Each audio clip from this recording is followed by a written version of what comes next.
Salve, salve, amigos da ciência em todo mundo! A temática é Big Bang, então se preparem, Big Bang, né? Big Bang ou Bang? Isso aí já vai ser a primeira coisa que nós vamos falar. Acho que o jeito melhorzinho de falar é Big Bang, né?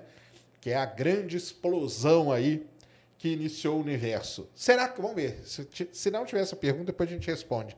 Será que foi mesmo uma explosão? Fica aí essa questão. Se não tinha, vai ter agora. Então, vamos ver quem vai fazer essa pergunta primeiro aí. Manda aí. Vamos eu começar. falo bang, depois que eu vi o professor Marcelo Gleise, ele só fala bang. Só fala bang, isso mesmo. Vamos começar. Vamos lá. Rômulo, Sérgio, como detectam e o que são os, entre aspas, ecos do Big Bang? Muito boa pergunta, hein, cara? Então, primeiro, o que são, né? Então, lá no início do universo, há 13... Hoje a idade aí que a gente usa como padrão, né, pro início do universo, a data de nascimento dele, vamos dizer assim, foi há 13,77 bilhões de anos atrás, que começou toda essa história. Tá? Então o universo estava lá, estava tudo num ponto, né? Numa singularidade, como a gente diz, melhor dizendo, uma singularidade, e tudo começou. Começou o tempo, começou a correr, o universo começou a se expandir e tal. Só que tem um resquício, que a gente diz, dessa explosão inicial do universo. Um desses resquícios a gente consegue detectar. Qual que é? É o que a gente chama de radiação cósmica de fundo. Tá? Em inglês, o pessoal chama de CMB, que é uma radiação no comprimento de onda das micro-ondas. É uma história muito legal, na verdade, como que foi descoberto tudo isso. Isso aí foi descoberto usando uma antena lá dos laboratórios Bell, numa época.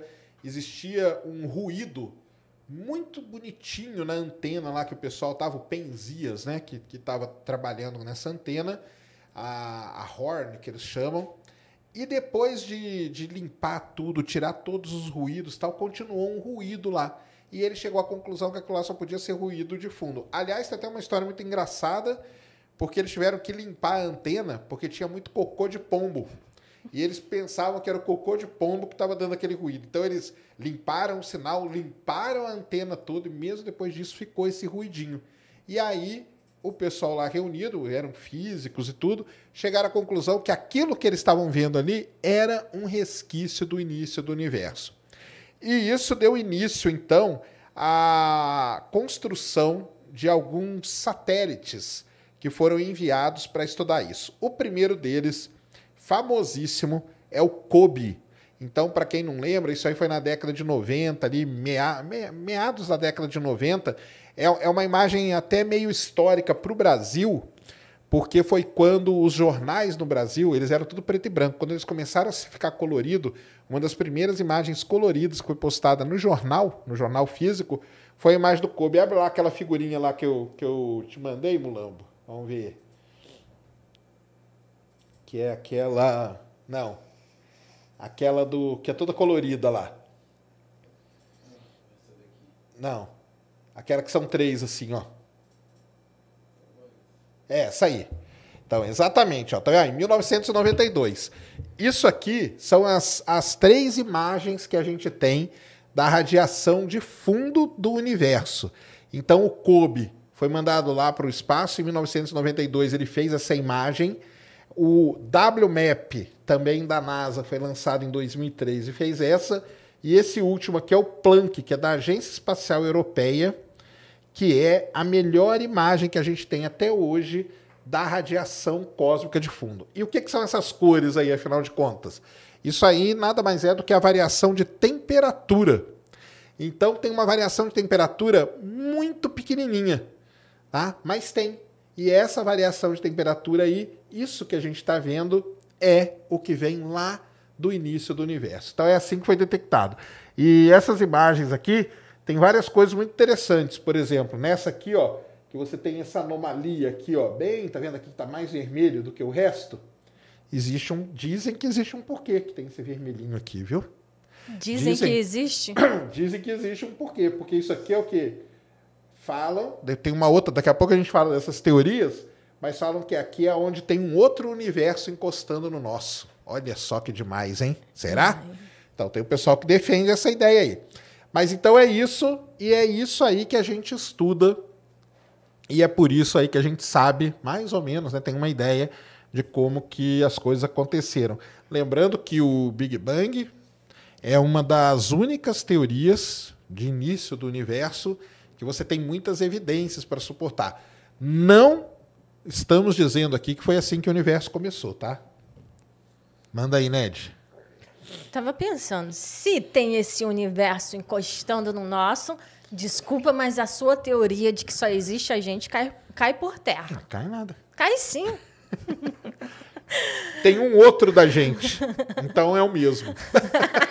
Não é diferente. É um espelho. Exatamente. É a famosa teoria dos universos. Pai, quem gosta da Marvel aí? Então, teorias do universo paralelo. O El Trevisan, existia espaço fora do ponto inicial ou o espaço estava comprimido no ponto zero? Isso aí, não só o espaço, cara, como o tempo também, né? Então, não existia nada. Aliás, isso aí é uma coisa, vamos dizer assim, até filosófica, né? Eu já falei aqui várias vezes, né? Tem até vídeo lá no Space Today, podem lá assistir, que uma das últimas entrevistas do Stephen Hawking, antes dele morrer, ele deu entrevista para o Neil deGrasse Tyson e o papo deles era o que teve antes do Big Bang? Ou será que teve alguma coisa antes? Porque a gente considera que tudo começou ali. O tempo e o espaço estavam naquela singularidade, então não tinha nada. O universo, à medida que ele vai se expandindo, ele vai criando espaço também. Essa que é a ideia que eles têm. Vitinho Plays BR mandou Vitinho, atacante do Flamengo. Ô, Mules, eu acho que a gente está quase conseguindo transformar o Sérgio num flamenguista, não, hein? De jeito nenhum, jamais. Ele mandou 2ão. 2ão, valeu. Os aliens criaram o Big Bang? Aliens? Como assim? Ele deu risada, tá? Ah, tá. Não, os aliens não, cara. Mikael JSL mandou 10,90. Boa. A origem do universo por Stephen Hawking. Faz sentido? Cara, mas qual que é a origem do universo pelo Stephen Hawking, entendeu? O Hawking, ele era eu acho que ele lidava mais, o Hawking, com o lado do buraco negro, né? Então, existe uma das teorias alternativas para o início do universo é que, na verdade, a gente está num buraco negro, porque tem uma singularidade, igual tem num buraco negro, e está tudo se expandindo e a gente não passa de um determinado ponto para fora. Então, a gente está aqui dentro. Então, assim, faz sentido se a gente encontrar as coisas que ele, né, postulava ali na teoria dele, tudo bem. O problema é que até hoje a gente não encontrou. Então, fica muito complicado, né? Mas ele, acho que ele não defendia tanto, assim. Ele era mais um pensador sobre o início do universo, tá? O El Trevisan. Existia espaço fora do... não, você já foi. Anse Andrade. O Big Bang poderia ser o choque entre dois eventos maiores? Ou seria delírio? Pode ser. Pode ser sim, porque pode ser que existe, né? Essa é uma outra ideia também de que o universo nunca teve início, nunca teve fim. E pode ser que se você vai para o lado aí dos multiversos e tal, pode ser que é um universo chocando no outro. Então, quando tem esse choque, acontece alguma coisa. Na verdade, perguntou se é delírio, né? Muita coisa nesse negócio do início do universo é muito delírio mesmo. Mas é assim que é a vida dos físicos teóricos, né, que gostam de tudo isso. É que tudo isso tem que estar pelo menos dentro das leis da física que a gente conhece. Tá dentro dessas leis da física, aí o cara começa a viajar e delirar mesmo. Porque é muito difícil a gente ter informações de como que eram as coisas lá no comecinho. Tá? Por isso que existem várias ideias sobre como que o universo começou. Falando de delírio, até o Einstein achava que buracos negros era um delírio, né? Apesar dele fazer todo o estudo lá, depois ele mesmo falou, não, isso... Ele duvidava das coisas que ele mesmo desenvolvia. Mal sabe ele que ele estava certo. Tiago Manuel, no ponto onde ocorreu o Big Bang, não deve existir nada? Um vazio gigante, já que tudo se expandiu? Excelente ideia, né? Mas não, né? Porque esse ponto, porque não é um ponto, viu, pessoal? Esse ponto a gente chama ele de singularidade. Então tudo bem, vamos chamar de ponto, mas é uma região, melhor dizendo, aonde a densidade, lá no início do universo, ela tendia ao infinito, né? Então imagina, toda a massa comprimida num ponto de volume quase zero. Quase zero. Então, a densidade é massa sobre o volume, não existe divisão por zero, mas se o volume tender a zero, isso aí o pessoal de cálculo vai gostar, a densidade tende ao infinito. Então, era isso que a gente tinha no iniciozinho do universo. Agora, isso emenda com outras perguntas aí que vão aparecer com certeza, que é, aonde aconteceu onde que foi o ponto inicial, né? Aonde que eu tenho que olhar para o céu para descobrir? Isso não existe, tá? Isso não existe. Por isso que para essas análises todas que são feitas, a gente se coloca no centro do universo. E se a gente morasse em outra galáxia, o cara lá se coloca no centro do universo e o outro na outra se coloca no centro. Porque analisando todas as galáxias, tudo, em todas as voltas, em todas as direções que a gente olha, a gente chega à conclusão que o universo ele tem duas propriedades muito importantes. Ele é isotrópico e homogêneo, tá? E tem pequenas flutuações, que é aquela variação na radiação cósmica de fundo. Mas a distribuição de galáxias e tudo segue aí uma coisa isotrópica e homogênea. Embora eu sei que tem gente que não concorde com isso. É a questão do nosso ponto de vista, né? De onde a gente está. Então, o ETzinho que está lá na outra galáxia... Para ele lá é o centro e está tudo bem. Aos poucos, tu vai se convencendo. Vou Tu falou que... Linhares Leandro, por que após o Big Bang, o universo não parou de expandir? Excelente pergunta. Na verdade, é isso que o pessoal está procurando até hoje, né? Na teoria do Big Bang, tá? Foi criado ali junto o que a gente chama de energia escura. A energia escura é uma força, que a gente não sabe o que ela é, por isso que a gente chama de escura, que está empurrando o universo, tá? Fazendo com que ele se expanda de forma acelerada.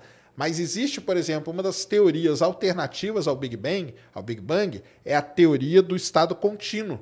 Então não tem expansão, tá tudo paradinho. Mas aí você não tem como... Nessa teoria alternativa, o lance das galáxias estarem se afastando mata ela logo de cara, entendeu? Então, o lance é que tem a energia escura. Agora, como que aconteceu isso lá no começo e o que é energia escura? Então, aí... É a pergunta de 1 milhão de dólares. É a pergunta de 1 milhão, isso aí. Ateu Vegano mandou 5 e ele comentou, o nada absoluto não existe na física. O nada é apenas uma palavra esperando tradução. Muito poético. Isso aí. Não existe, é isso que eu falei, não existe o nada. A gente fala tende. Então, a densidade é massa dividido pelo volume. Não existe volume zero, mas existe o volume que tende a zero. Então, o pessoal que estuda cálculo aí vai explicar aí direitinho. Tiago Manuel, e se no ponto onde ocorreu o Big Bang houvesse estrelas ou galáxias próximas, estaria errado? Cara, então, mas não tinha, né? Porque não tinha nada ainda. Galáxia, estrela, foi um negócio que foi surgir milhões de anos depois do início do universo. Então não tinha absolutamente nada. O universo começou, passou por um tempo ali que a gente chama de Dark Ages, era das trevas, que o pessoal traduz. Depois veio a era da reionização, que é onde o James Webb está procurando as coisas, e depois foi seguindo ali o curso da evolução do universo. Então você não tinha galáxia, estrela, não tinha nada ainda, porque era muito pouca matéria, ainda não estava começando a se juntar, se aglomerar, se aglutinar para formar estrelas, para formar galáxia, nada disso. Fábio Lira mandou 2. Valeu. Sacane, chama o físico David Barg. É aquele cara, o pessoal sempre pede pra gente chamar ele. Vou ver isso, tá? Já mandou 5. Boa. Sacane, a nossa memória fica guardada no cérebro ou na nuvem? Ou na, entre aspas, nuvem? Aí ele colocou entre parênteses, alma. Aí é complicado, hein? Eu acho que pra mim fica no cérebro, né? E logo pra você, eu não acredito nesse negócio de alma, nem nada disso. Pra mim fica no cérebro mesmo. Gilvander Queiroz mandou 2. Será possível ver a borda do universo? Então, não é, né? O universo, é o que a gente fala do universo observável, né? Então, não dá, cara, pelo seguinte, né? Tem um momento, primeiro tem um momento que a gente não consegue ir além daquilo. Além daquele ponto ali, a gente não consegue ir. E mesmo que a gente vá além daquele ponto, vai chegar um ponto em que era a Era das Trevas. Então, ali a gente não vai conseguir ver nada. Então, a bordinha do universo, a gente não vai conseguir ver. E outra coisa, quando a gente chegar lá, ela não é mais a borda, porque o universo já expandiu. Então, a gente está sempre indo atrás dela, mas a gente nunca vai alcançar. Entendeu? Um negócio maluco, né? Mas é assim mesmo. Corrida maluca, hein? Corrida maluca. Luiz Edmond, qual dúvida sobre a origem do nosso universo o James Webb tem maior chance de solucionar? Então, é isso aí. O James Webb ele tem a capacidade de ver nesse período da reionização que a gente chama, que é quando começou ali por alguma flutuação, por alguma coisa, começaram a se juntar de novo os átomos, começaram a ter uma reionizar, que a gente fala, e aí começou a formar as galáxias, formar as primeiras estrelas. O James Webb ele quer responder isso pra gente, como que as primeiras estrelas e as primeiras galáxias se formaram. Se ele responder isso, beleza, a gente vai ter matado uma parte muito importante sobre o início do universo. E aí a gente vai conseguir tentar entender dali para trás. Se ele mostrar pra gente como as primeiras galáxias se formaram, então o pessoal vai conseguir ir um pouquinho para trás com modelos teóricos e tal, e ver, se as primeiras galáxias se formaram desse jeito, então a matéria estava assim, assim, assado. E aí a gente vai ter um pouco mais disso. Então o James Webb ele é muito importante nisso. E ele está conseguindo, né? Que aí em 2, 3 semanas, todo dia ele consegue ver uma galáxia mais distante. Até que ele vai chegar no limite dele. Ele tem um limite. Mas isso é muito legal, porque o limite dele já é dentro dessa faixa aí, que a gente chama de período da reionização. Tá? Will Couto acredita que a matéria escura pode ter alguma relação com o Big Bang? Pode ter também. Ótimo pensamento, viu? Porque a matéria escura, a energia escura e tudo estava ali, né? A energia escura está empurrando ainda. A matéria escura estava ali. Então, qual é o papel da matéria escura no início do universo, na formação do universo? Então, pode ter um papel aí muito importante, sim. Só que, de novo, né? A gente tem que saber o que é a matéria escura primeiro, para depois ir atrás. Por isso que é muito importante. Aliás, não é só importante, como é fundamental para a gente entender como o universo funciona, a matéria escura e a energia escura. Porque, assim, o modelo que governa o que a gente entende do universo, hoje ele se chama modelo Lambda CDM, onde o lambda, essa letra aí grega, quer dizer energia escura, e o CDM quer dizer Cold Dark Matter, ou seja, matéria escura fria. Então, tem duas coisas que governam o universo, matéria escura e energia escura. E olha só, as duas coisas mais importantes do universo, a gente nem faz ideia do que é. Tá vendo só? Por isso que é muito importante todas as pesquisas, trabalhos que são feitos tentando ir atrás do que é isso. Quando for atrás disso, quando a gente descobrir o que é matéria escura, o que é energia escura, vai revelar todo o segredo aí do início do universo pra gente, do universo todo. Então, é muito importante isso. Marcos Mundo 3D. Como sabemos que houve um período de escuridão pós-Big Bang? Que evidências temos? Legal, hein? Então, abre lá a figurinha lá, Mules, pra gente coloca ali que a gente vê ali. Não, vamos na outra ali. Essa aí pode ser sim. Ou tem aquela outra, né? Mas vamos falar nessa aqui primeiro, né? Então, tem vários problemas, tá, pessoal? O primeiro é o seguinte: não tem como a gente representar o universo.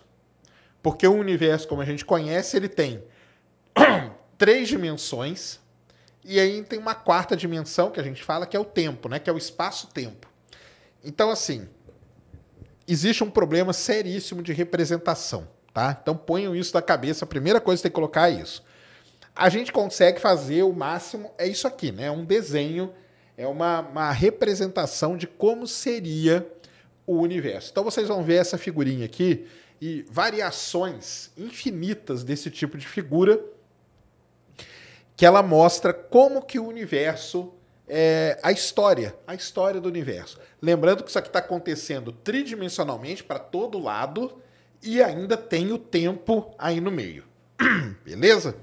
Então, ó, se você olha lá no comecinho, tem o que a gente chama de flutuações quânticas. Então, começou a ter pequenas flutuações quânticas dentro ali da singularidade, quando então deu início ao universo. Aí tem uma palavrinha ali, ó, que nós brasileiros conhecemos muito bem, que é chamada de inflação. Mas a inflação aqui no caso foi um crescimento. O universo ele passou por um momento que ele cresceu muito rapidamente. Então a gente chama de período da inflação.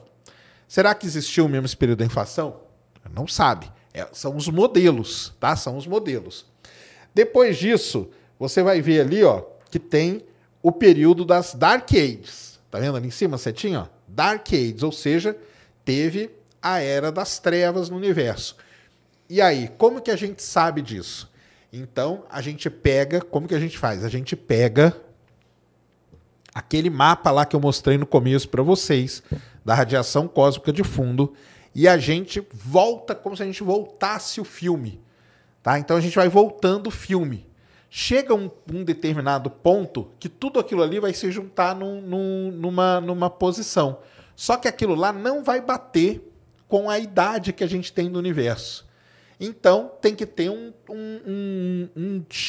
X a mais de coisa ali. Tem um X a mais de coisa que a gente não vê, e aí que o pessoal coloca o nome de Dark Ages. Tá? E aí depois tem a inflação, que é um negócio discutido. Tá? Tem gente que passa a vida inteira só estudando o período de inflação do universo. Será que teve? Será que não teve? Qual a evidência que tem para isso? Por isso que o James Webb é muito importante, porque olha esses números aqui, ó. As primeiras estrelas se formaram há cerca de 400 milhões de anos depois do Big Bang.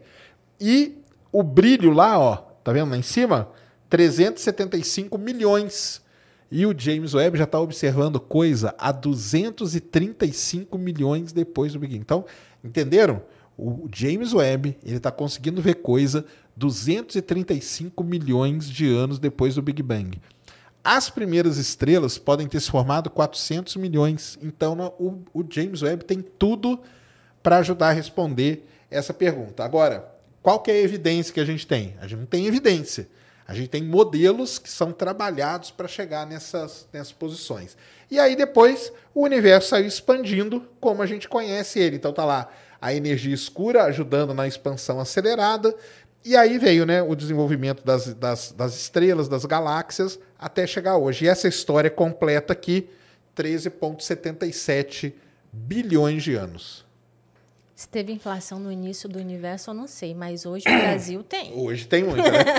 13 bilhões de anos depois tem pra caramba, é isso mesmo. Deixa eu ver aqui. Mas vocês vão encontrar várias dessas figurinhas. Tem uma outra aqui, depois que a gente vai falar dela, que é muito parecida.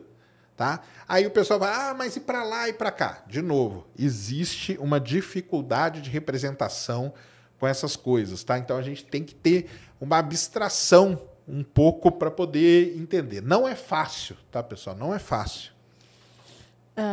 Não tô aqui, não está aparecendo para mim o nome, mas salve Sérgio.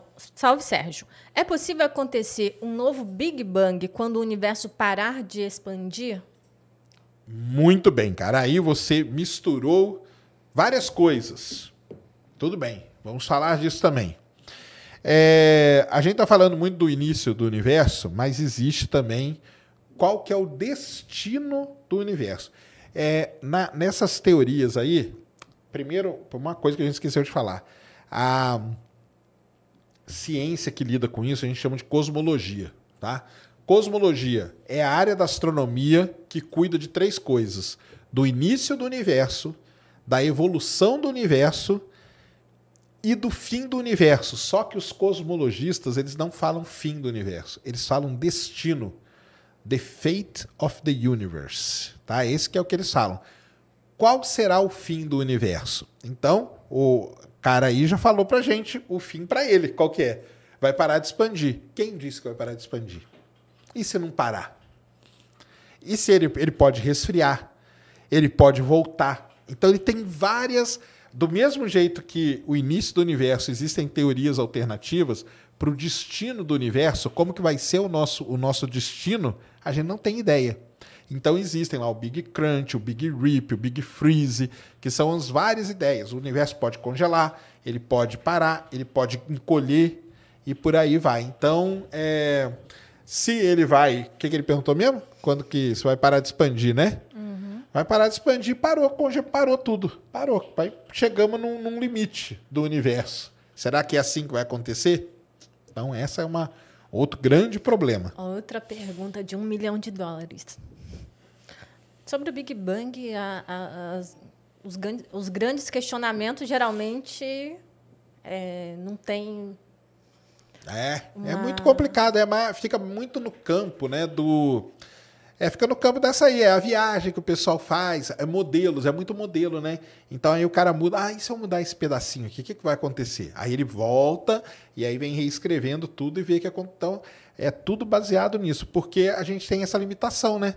A gente chega para ver uma coisa até um certo ponto, dali para trás a gente não vê mais. E aí são os modelos que tem que guiar a gente.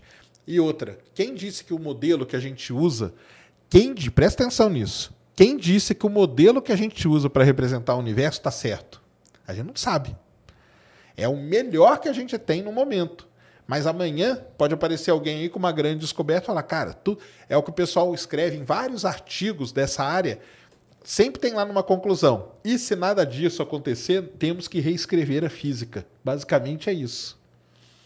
Isso que é legal na ciência, que...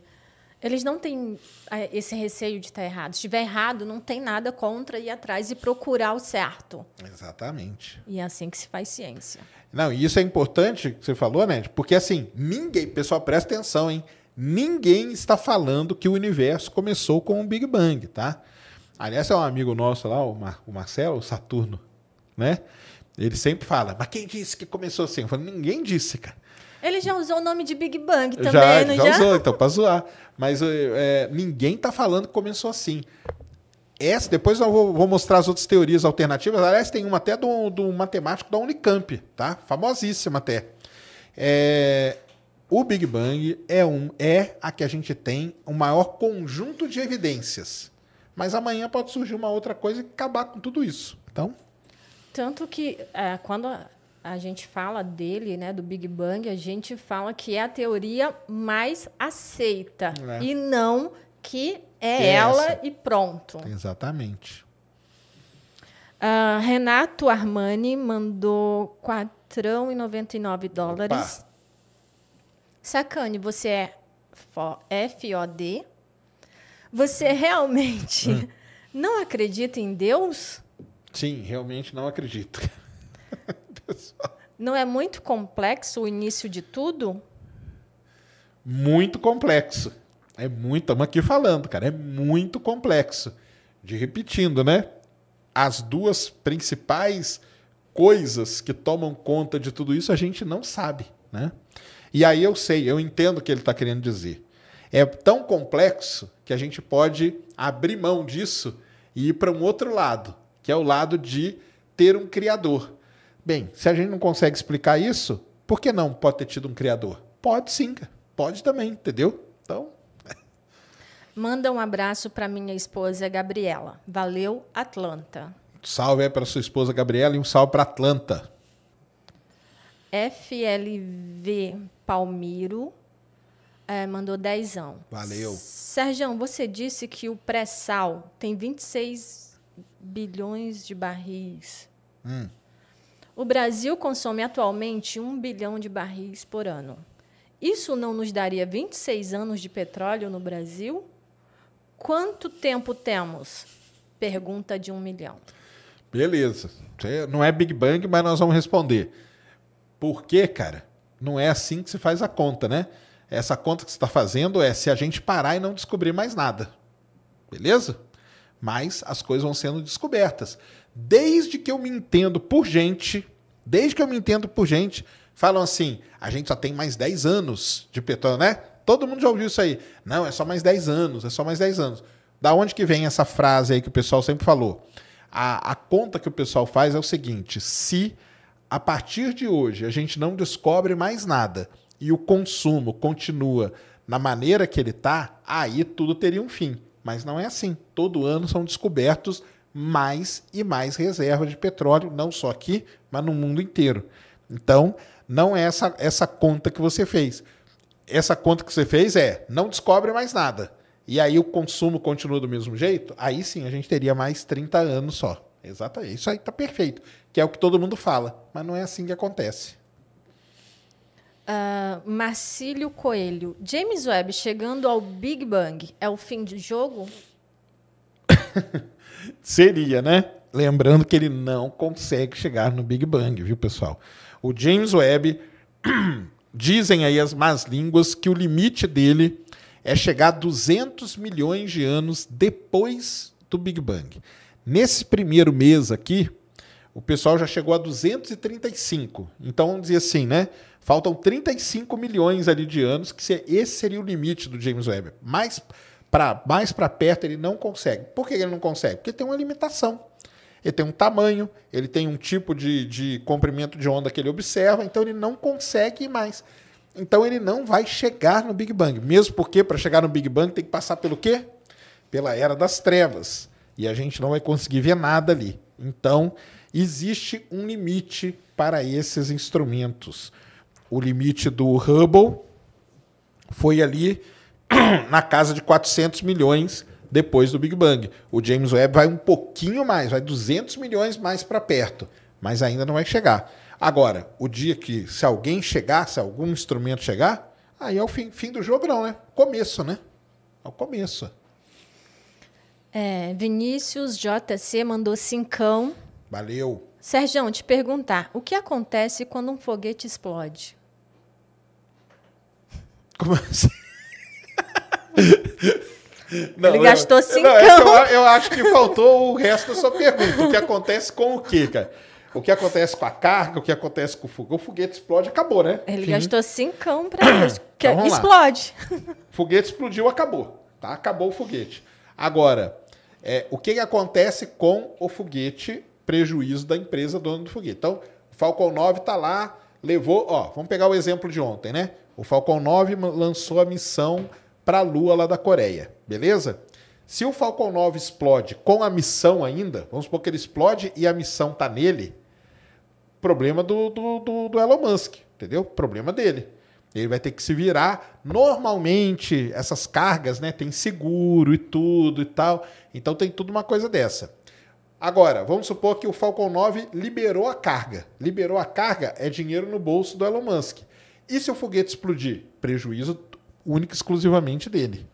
Então, são as variantes que tem.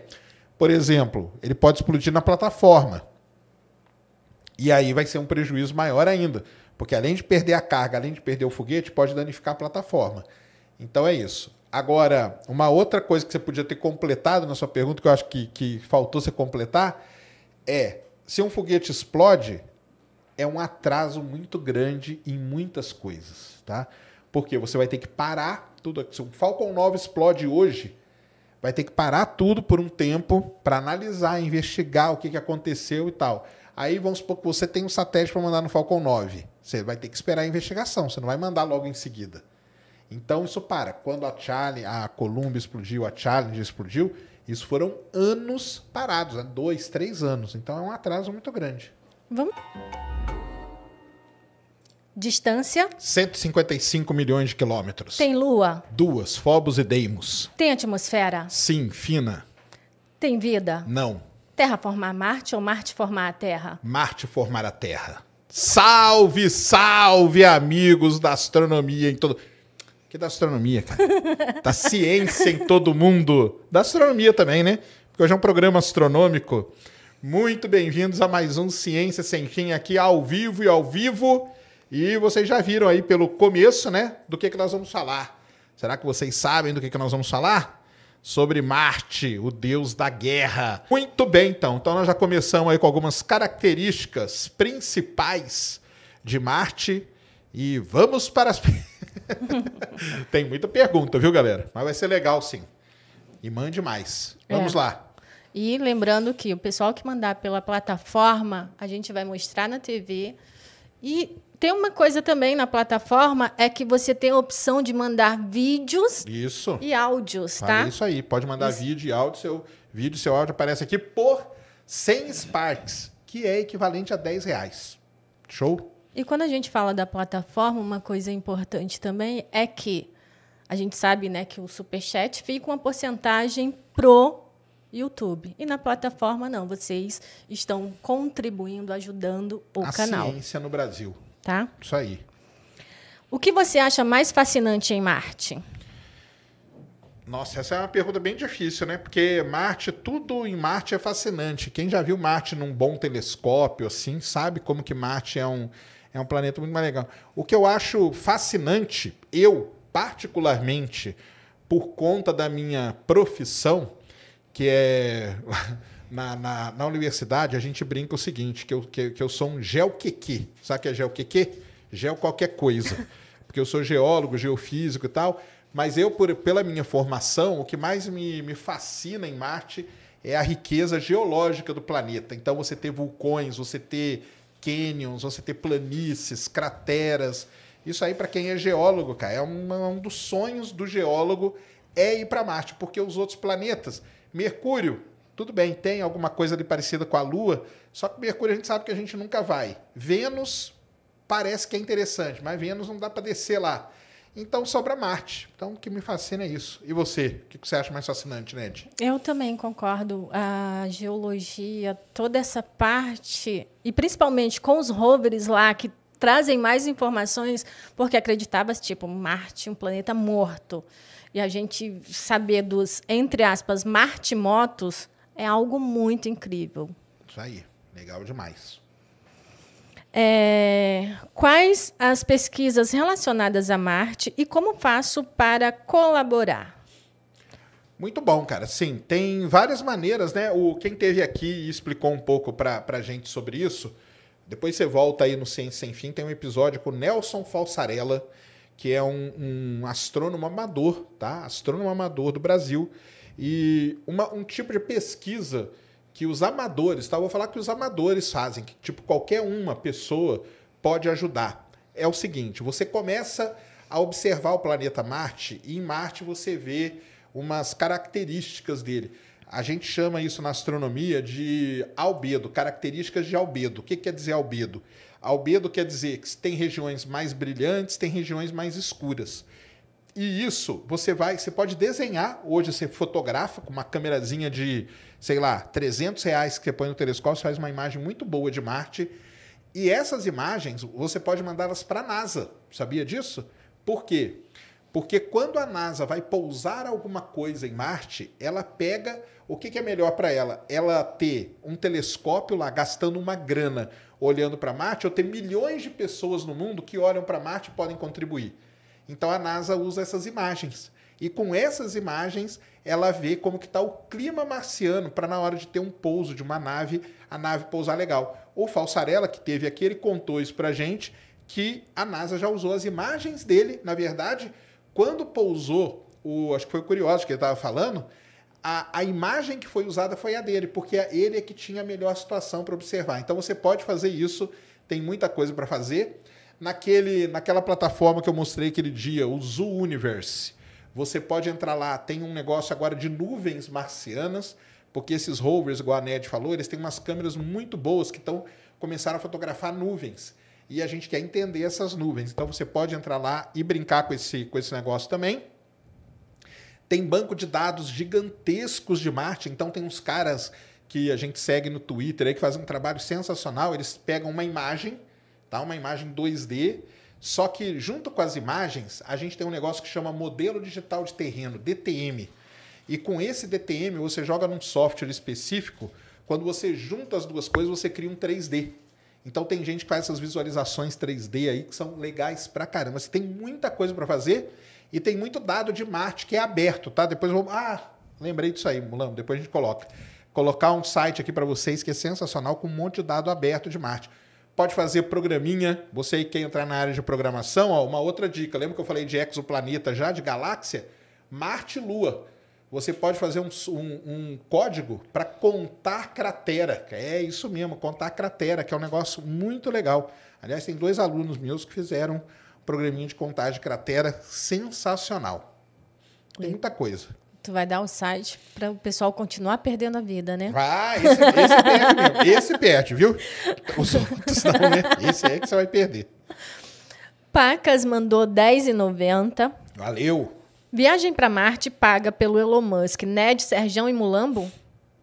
Eu não vou, não. Eu fico aqui gritando. Você vai, Mulambo, numa viagem para Marte? Cara, eu vou. Vai? Mulambo é corajoso. Você gosta de montanha-russa, Mulambo? Eu vou nela. Ele falou que vai. Mulambo foi... É muito forte. É muito forte. Não é dizer que gosta, né? Mas vai. E você, Ned, vai? Eu vou. Tá. Eu fico aqui gritando só, cara. Não vou nem a pau. William Borges mandou R$5. Valeu, William. Boa noite, Serjão e Ned. Seria possível fazer o espectro de Marte ou das luas de Saturno para buscar sinais de bioassinaturas? Sim, sim. Não é que só que seria possível. O espectro de Marte, cara, ele é feito desde os anos 1800 e pouco. Desde os primeiros telescópios, os astrônomos já fazem... Vou contar a história de Marte para vocês. A história de Marte ela é muito, muito legal, tá? Ela é muito legal. O que acontece com Marte? Marte, ele foi observado pela primeira vez, tá? Pela primeira vez que alguém observou Marte, sabe quem foi? Foi o Huygens, tá? Um astrônomo alemão com um telescópio muito ruim, mas Marte é um planeta que é perto da Terra. Quando ele observou Marte pela primeira vez, ele viu uma mancha escura em Marte que ela mudava de posição. Pô, isso aí o cara já ficou intrigado. Só que isso aí, eu falei 1610, não, isso era 1650. Era 50 anos depois da invenção do telescópio. Olha que doideira. Bem, o tempo passou, os telescópios deram uma avançada. Ali nos anos 1800 surgiu um italiano muito importante para Marte, chamado Giovanni Schiaparelli. Ele tinha um telescópio um pouco melhor lá na Europa e ele começou a observar Marte. Aí o que ele fez? Ele via em Marte uns risquinhos, tá? Ele via uns risquinhos. E aí vocês vão entender aonde começa todo o problema com Marte. Quando ele viu aqueles risquinhos, ele chamou aqueles risquinhos de canali, em italiano, que são canais. Só que o canal para o Schiaparelli era um canal geológico, cavado por um rio, alguma coisa do tipo. Quando essa palavrinha, essa palavra, pessoal, só essa palavra, ela foi traduzida para o inglês, atravessou o Oceano Atlântico, foi parar nos Estados Unidos, ela veio como channel. Só que o channel ali para o americano é canal artificial. E aí é que começou toda a confusão de Marte. Um cara muito importante para a astronomia, chamado Percival Lowell, o mesmo cara lá do observatório que descobriu Plutão. O Percival Lowell começou a observar Marte sistematicamente. E ele começou a ver esses risquinhos em Marte. E ele começou a ver umas manchinhas escuras. Só que para ele veio com o canal. Lembra do canal lá do italiano? O canal, para ele, era um canal artificial. O que o Percival Lowell pensou na hora? Que eram o quê? Marcianos. E eram marcianos com um sistema super avançado de irrigação. porque ele pensou que as manchinhas pequenininhas eram oásis no meio do deserto e os canaizinhos eram canais para levar a água dessa manchinha até outro ponto. E como as manchinhas mudavam, porque muda mesmo, hoje a gente já sabe que muda, então ele pensava que os marcianos eram tipo um povo nômade. Olha a imaginação do cara, tá? E aí ele começou a observar e ele fez centenas de imagens. E, galera, é desenho, tá? Desenho que o Percival Lowell fazia na mão, mostrando isso.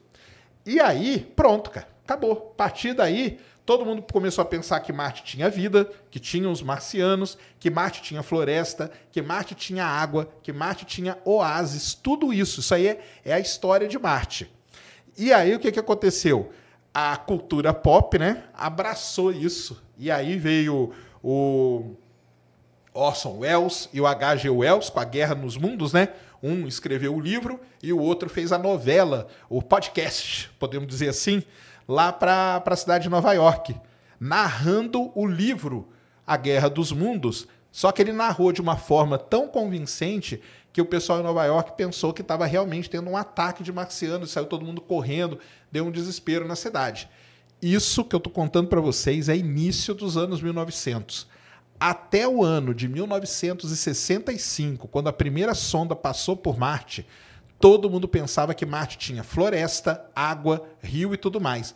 Quando a sonda Mariner 4 fotografou Marte a primeira vez e veio um monte de cratera, foi uma grande decepção para o pessoal que tinha isso. Então, essa história de Marte aí é muito interessante, cara. É muito interessante mesmo, porque 1965, né? Nossa, é ontem, né? 1965 é ontem, né? Na nossa história. E até 1965 se pensava que tinham marcianos lá. E é daí que vem toda essa confusão que foi criada. Temos pergunta na plataforma. Opa! Aí, ó. Galera usando a plataforma. Ó, legal. Isso aí, galera. Ajudem nós, mande lá na plataforma, hein?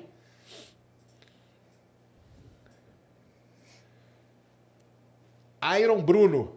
Como vocês imaginam as futuras colônias humanas em Marte? Voltaremos a ser homem das cavernas lá? Então, né, cara, aí entra num problema sério, porque eu, por exemplo, cara, eu particularmente, tá? Podem brigar, me xingar aí à vontade. Eu acho que colonizar, nós nunca vamos colonizar. A gente pode ir, explorar e tal. Agora, colonizar, muito na minha ideia, tá?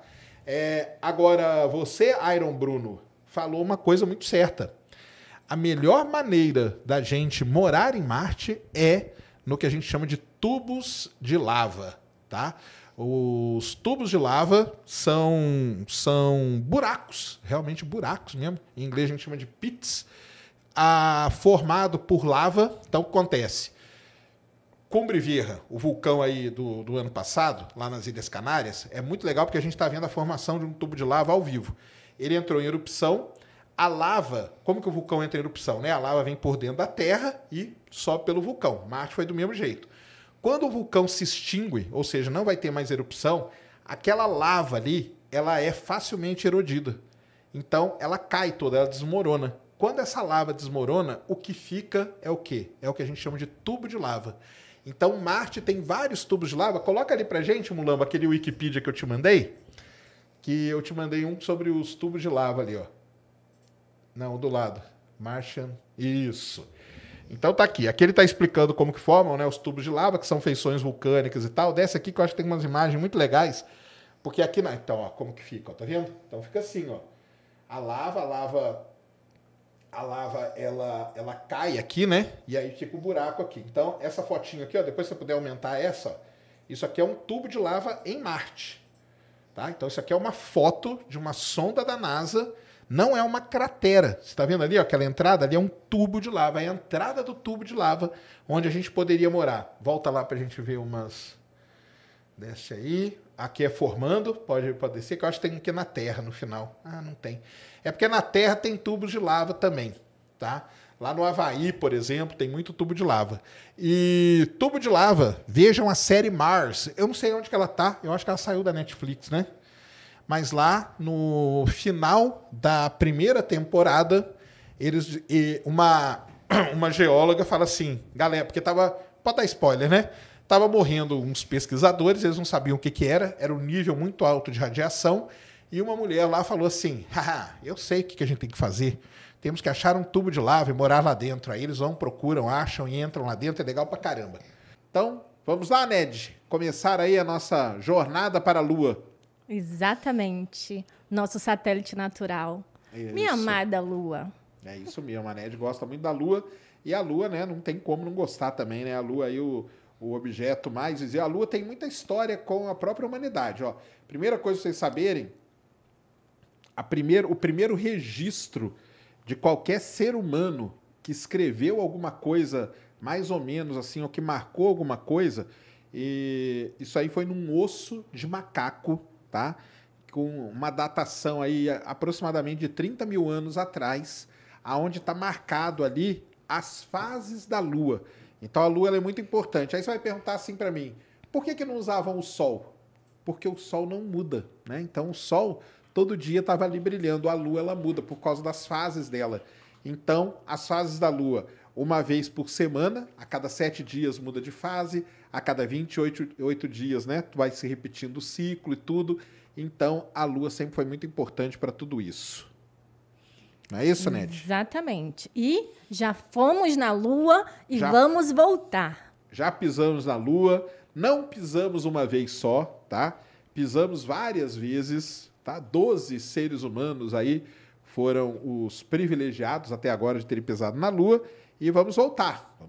Então pode até mandar pergunta aí sobre o Artemis aí, tudo que temos novidades aí, né, que estão saindo e até ontem não, nessa madrugada aí, tava até vendo um programa acho que foi no Discovery, dos caras rodando lá principais centros de pesquisa e tudo para explicar e para provar que o ser humano pisou na Lua, porque pisamos sim, tá, galera? Então, Inclusive, isso que você comentou é muito importante, porque é uma dúvida que as pessoas têm e sempre perguntam.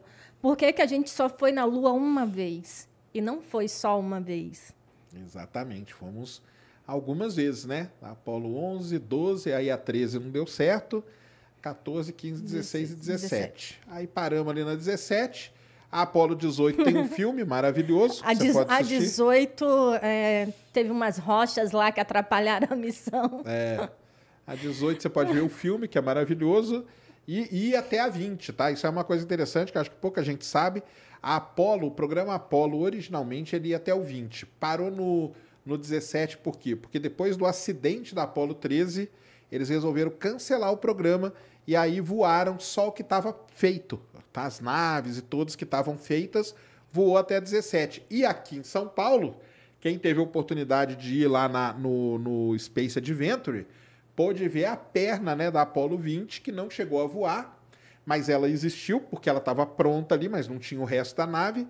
E ela foi aberta aqui em São Paulo, ela foi lacrada em 1966, lá nos Estados Unidos. E só foi aberta uma vez aqui em São Paulo, então uma peça histórica ali que estava no Space Adventure aqui. Isso aí. Bora? Bora! Vamos lá. Aleph Martins, ele perguntou por que a Lua da Terra é tão grande e por que temos só uma Lua? Excelente pergunta, hein, cara? Então, para a pergunta dele, tem várias coisas aí, né? Então, lembrando, né, que dos planetas, Mercúrio não tem Lua, Vênus não tem Lua e a Terra é o primeiro objeto a ter Lua. Isso aí já é uma grande questão, né? Por que esses outros objetos não têm Lua? Talvez pela proximidade do Sol e tal. Depois, Marte tem 2 luas, que a gente não sabe, né? Se são meio asteroides capturados e tal. Vai ter uma missão para lá. E a nossa Lua, ela é muito peculiar, né? Ela é muito diferente de todas as outras, porque ela foi formada por um grande impacto, pelo menos é o que diz aí a teoria mais aceita no momento, que ela foi formada por um grande impacto, e ela ficou de um tamanho gigantesco, porque a nossa Lua é a maior Lua em tamanho relativo com o planeta. Não é a maior Lua do Sistema Solar, a maior é Ganimedes, mas a nossa é a maior em tamanho relativo do planeta. E isso pode ter sido fundamental para a vida existir aqui na Terra. Por que a gente teve uma Lua só? Assim, porque não dá para a gente saber, né? Pode ser que a gente tenha tido outras luas. Pode ser, na verdade, que a gente tenha tido milhares de luas, de pequenas luas, que foram se aglutinando e criaram essa. E no momento em que estavam essas coisas se formando, esse objeto principal que se formou na órbita da Terra, ele era tão grande que ele acabou aglutinando todo o resto. Então, uma das linhas de explicar por que a gente tem uma Lua só é isso que explica também o fato dela ser muito grande. Porque todo o material, para quem não sabe, a teoria é de que um objeto do tamanho de Marte, chamado Theia, bateu na Terra. E quando ele bateu na Terra, ele se misturou meio com o manto da Terra e arrancou um pedaço. Esse pedaço que foi arrancado, ele tinha parte dele material da Terra, parte dele material dessa Theia, desse objeto aí. Ele não é que ele arrancou e formou a Lua, vaporizou um monte de pedacinho, esses pedacinhos foram aglutinando aos poucos e formaram a Lua. Então a explicação deve estar por aí, tá? A gente não sabe exatamente, mas deve ser isso. Nem sempre a gente tem só uma Lua. Sim. Às vezes um objeto se aproxima, fica orbitando a Terra, e tem algumas épocas, recentemente a gente estava com isso, inclusive, né? Isso. Com um outro satélite natural. A gente tem luas que são, digamos assim, provisórias, né? Elas ficam um tempo, a Terra captura algum pequeno asteroide e ele fica na órbita da Terra por alguns anos e depois ele sai. Então isso aí acontece, sim. É. Tem um superchat aqui do Paulo Henrique, não é sobre a Lua, é indicação, ele mandou 5. Chama o Vlad do Área Secreta. Acho que rende um programa muito bom. Abraço. Nós já conversamos até com ele, né? Já encontramos com ele aqui no estúdio lá uma vez e combinamos com ele. Ele é um cara muito gente boa. Temos que ver, eu acho que ele está nos Estados Unidos agora. Tá? De novo, né? Porque ele morava lá, veio para cá, voltou. Mas a gente tem essa vontade, sim, de conversar com o Vlad. Ele mesmo já tinha falado.